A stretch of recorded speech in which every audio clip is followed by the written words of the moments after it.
Right, hello, hello. I seem to have noisy crows behind me somewhere. So, I thought I would just put up a little video about the Movmax blade arm, and it's definitely been one of the best investments actually for filming cars. And it works so well. Obviously, when it's on the car and you go over bumps and stuff like that, it's literally absorbing. It's constantly moving up and down all the time, as you can see there. It, doesn't move much, as in like it doesn't bounce or anything like that. So it literally is so well balanced. Obviously, I'd have the Pocket 3 in it, but I'm filming with it at the moment. But as you can see there, it's it's got a lot of motion. It is possible to bump stop it, but you'd have to be really pushing it. The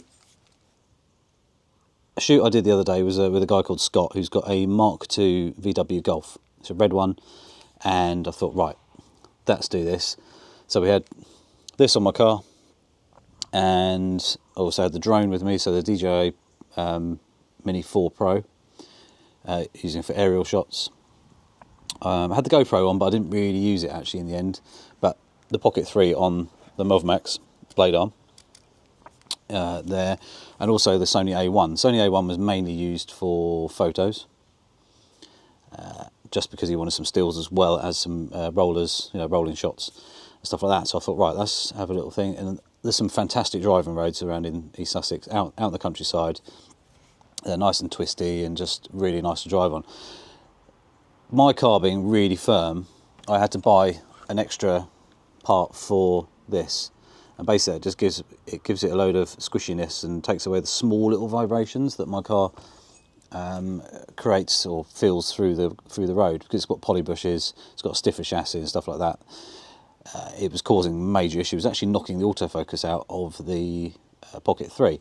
So now that's fixed, it's an absolute game changer. It's been fantastic, and it was a proper learning curve the day I did it last Sunday. And I'm going to put in some of the video clips and some of the photos as well, and I'll just talk about how I did it. And I might even put together a whole 2-minute clip or something with some music on it as well, on a separate video, just so people can watch it and see what they think. So any constructive criticism from any videographers out there, any car professionals and stuff like that, because I'm not a professional car shooter. So I was using a polarizing filter on the A1 when I was shooting the stills.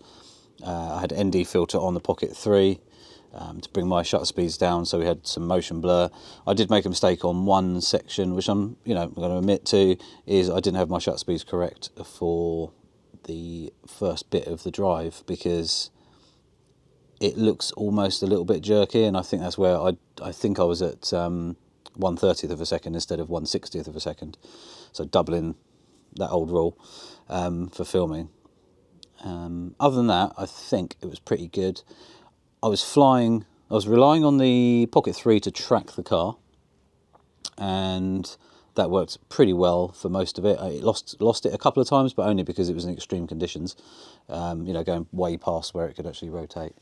The mini4 Pro I was flying fully manually, and it's fantastic. It just gives you another view, so you're doing multiple runs in the car. You're doing this way, that way. You're then obviously filming with a drone, so doing the same shots again with the drone, and then obviously you can build up the with editing and cutting or whatever, you can actually build up the video so it looks like you've got multiple cameras and stuff like that. So it works really well. So as a one-man band, you can do it. Ideally, it would be nice to have a drone pilot, me with the car, and do it all at the same time. But it's not always possible. We know that. And obviously, people have got limited budgets. So where I charged a certain amount of money to do this, he's well happy with it. Obviously, if I brought another person in, you've got more wages to pay. They've got a drone. There's all these other things involved. So if you can do it with less involved, it might take a little bit longer, but in the long run, it is what it is. But one of the best investments I ever did, and they were 20 quid on Amazon, and I'll put, if you want some of them, One, we were both surprised on how good the quality was and the range, and they were CB radios, you know, for talking. So when I'm in my car and you have the car behind, obviously it's a bit of a guessing game. You can't rely on hand signals and stuff like that because you can't see each other very well. So the walkie-talkies was brilliant. It's like move closer, move closer, move closer, closer, closer. I do. Nice. That looks so cool.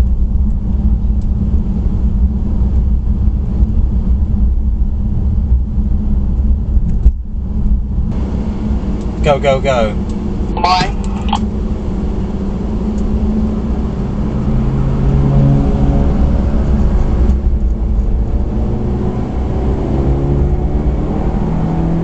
Are you doing side runs or?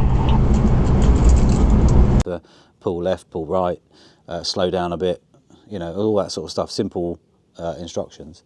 But we also end up having a chat. It was just really cool. So things for like road trips now, if we've got two cars, it's going to be hilarious because we can just walkie-talkie it. And obviously you can't use mobile phones whilst driving unless you've got Bluetooth, whatever, which I have. But, you know, the walkie-talkie, you can just pick it up, push it in, you know, you just chat. So, yeah, it was really, really good. And it was a really fun day. We ended up at the pub afterwards, just a couple of soft drinks, but it was nice to have a little chat. And he was well pleased about the situation. You know, he's loved all the video clips. If you go to my Instagram, at sjm.photos, you'll be able to see a couple of the reels on there that I did so far for him to use or whatever. And obviously I'll be sending them the full res clips and a bigger one, which will basically be almost the day story as such of us out driving. So I just thought I'd put this at the beginning of the video just so you can kind of see. And now we're going to hop into the video clips, and I'll talk about what I did and what I should have done and things like that. It's just as a learning curve, so it might help anybody out there who's starting or wants to start. But this thing here is one of the best things to invest in. It's not that expensive and it does a really good job. But if you have got a firmish car, or in my case a very firm car, you will need the extra dampening thing as well, because it is it does show up all the little vibrations and stuff as well. So anyway, I shall catch you shortly, and let's move over to the video clips.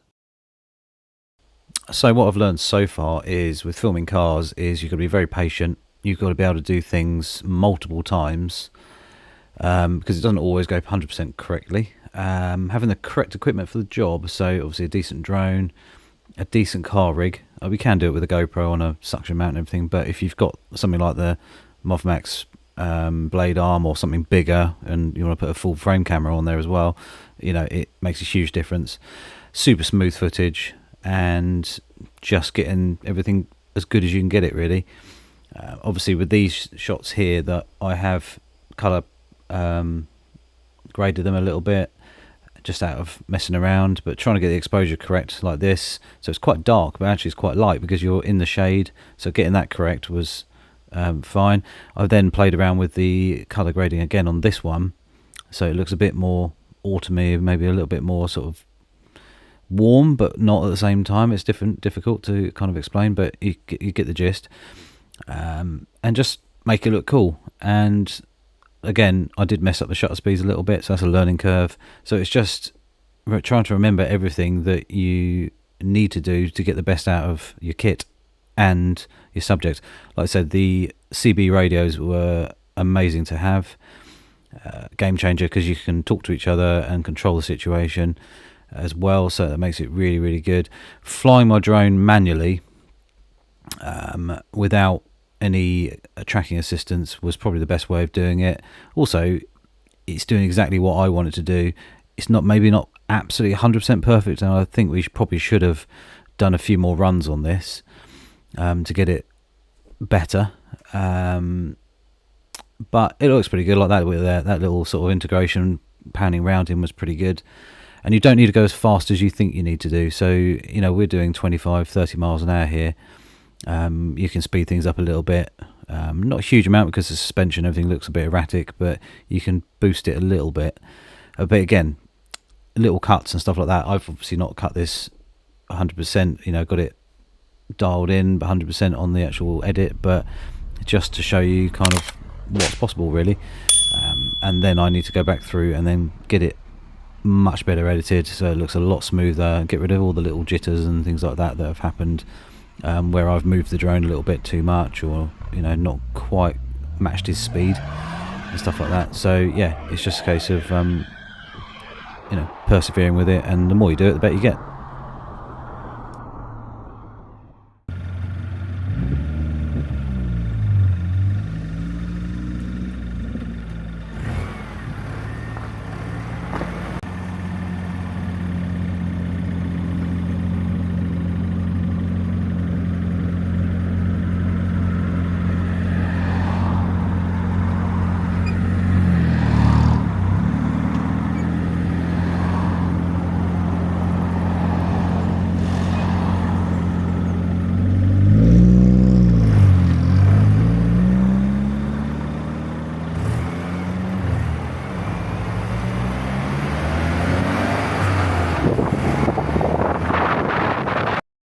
As you saw for that little opening scene there, having sound on isn't ideal when the camera is outside. Obviously you get wind noise and stuff, which you heard there, but also traffic. So as we were waiting there to pull out, you could see quite a few cars coming left and right.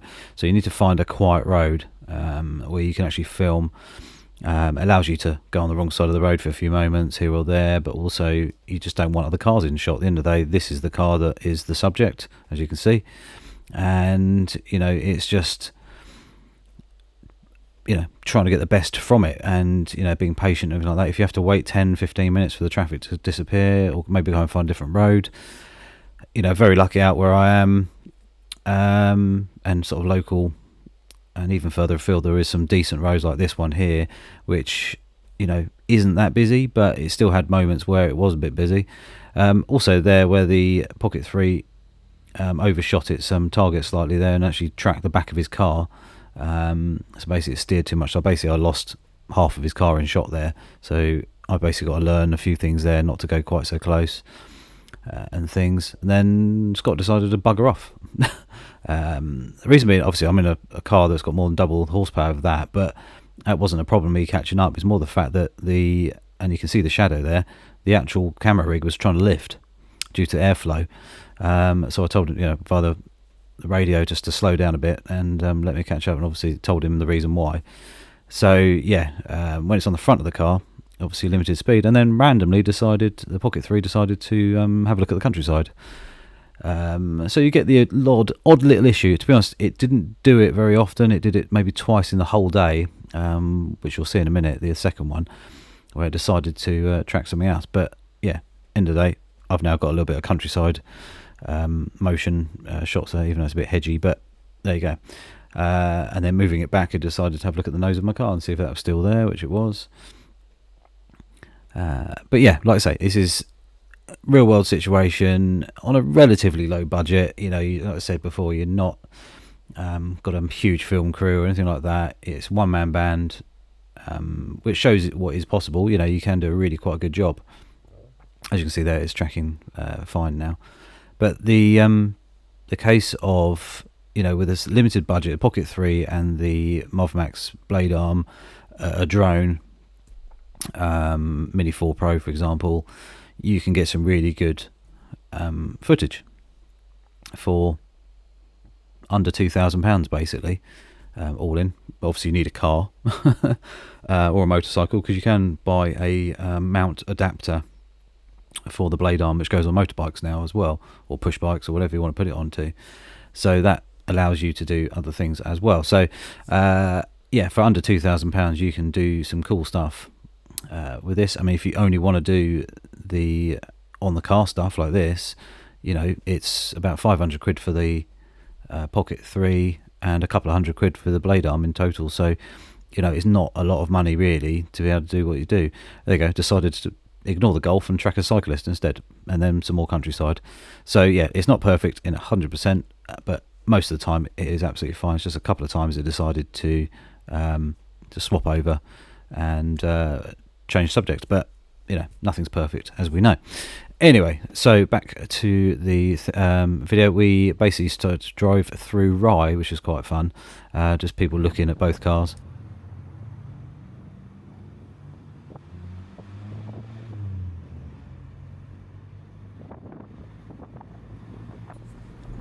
So you can see here we're driving up through the high street, which is an old town, and it's quite busy on a Sunday, this is what it was.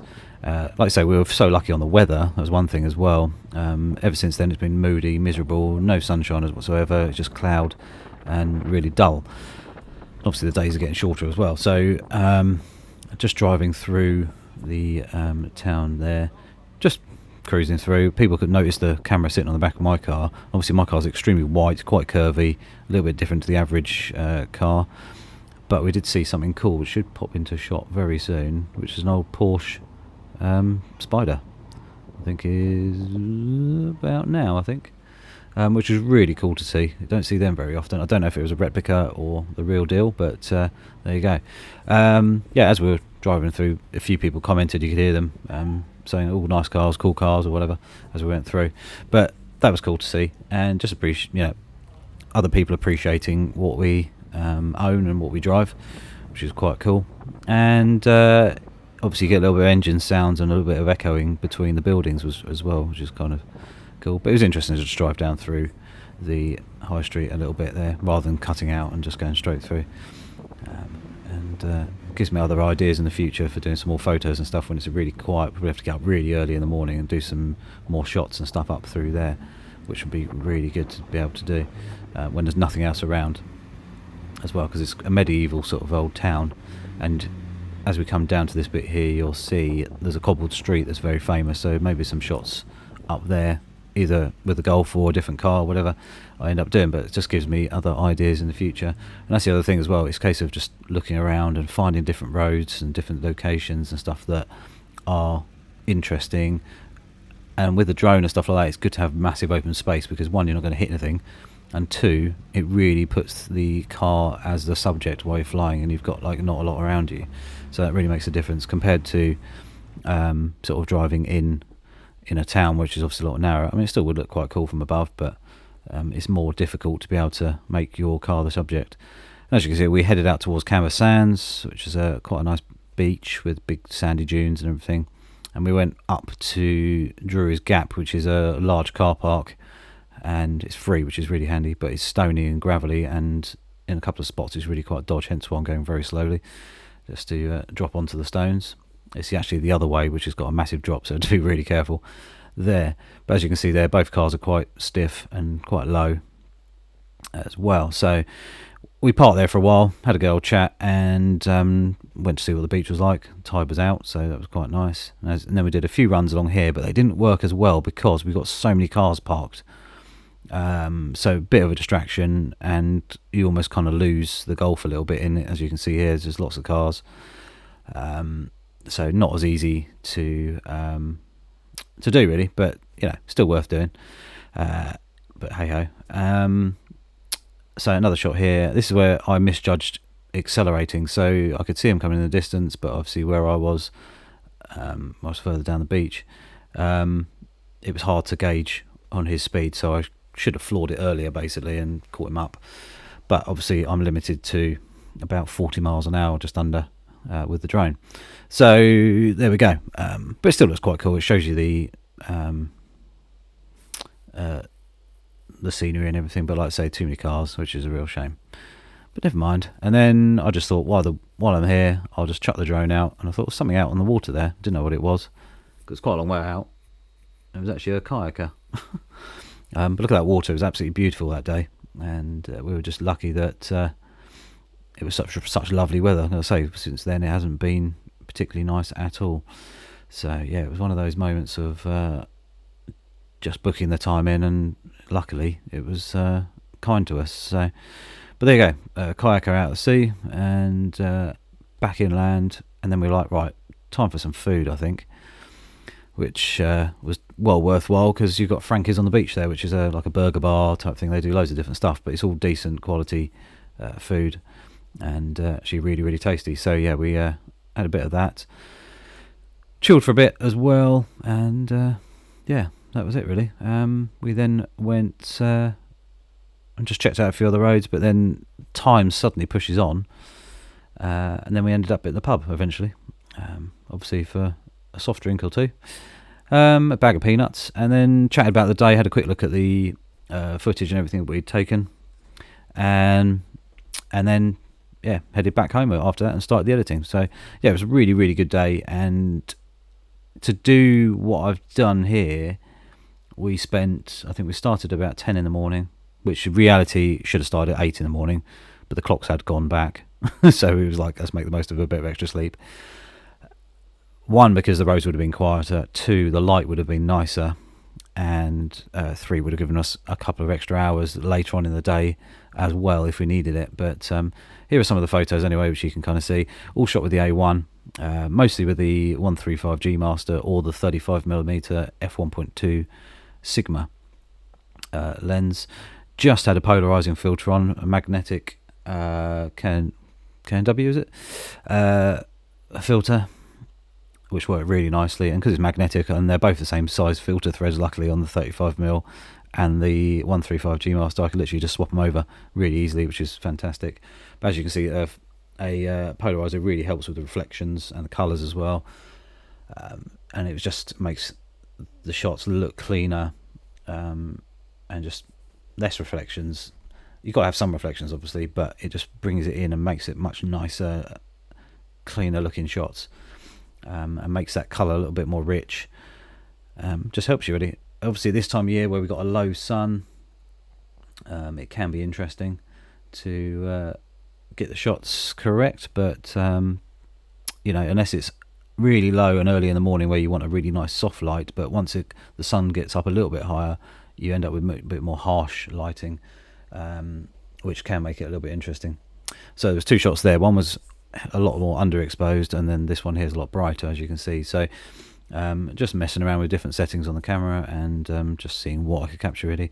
Photographing interest points, so even an indicator but it's more the lines and stuff I was looking at, the shape of the door panel and the black bit, you know, the trim on the side, the steering wheel, the dials, and all that sort of stuff as well. Just little interest shots, just to add a little bit of interest to the photos.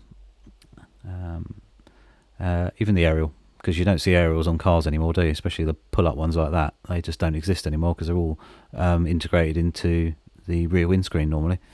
The air vents for your heater vent and everything like that, to let the air in or suck the air in.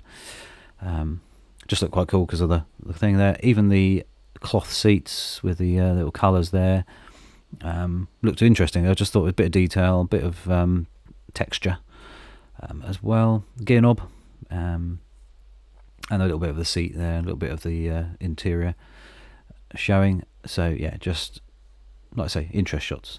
Fire extinguisher, because you never know. I was thinking about getting one of those and then thinking, what happens if it explodes in the car whilst you're driving? Because I've seen one happen on, I think it was police interceptors, one of the police car ones went off and made a hell of a mess in their boot. The Momo steering wheel, you know, just a close-up shot there of the decal, if anything. The speedo, you know, so 151,000 miles, 878. So it's doing all right, still going strong. And a little bit of Lego as your dust cap there. But anyway, that's the end of the photo, end of the video, guys. Hope you enjoyed it. Any questions or any advice on filming, if anybody's got a lot of experience in it, that'd be interesting to hear your side of things, and any little tips and tricks about it. One thing I have learned is I definitely need to do more filming, redo things, like so do 3 or 4 passes of the car going up the same road backwards and forwards, spend a bit more time doing that. Other than that, I think it was a pretty good day. Like I say, very lucky on the weather, and it was just great fun and really enjoyable. But that's the video. Anyway, I shall see you soon, guys, and please click the subscribe button, little notification bell as well, and there'll be a new video coming soon. Take care.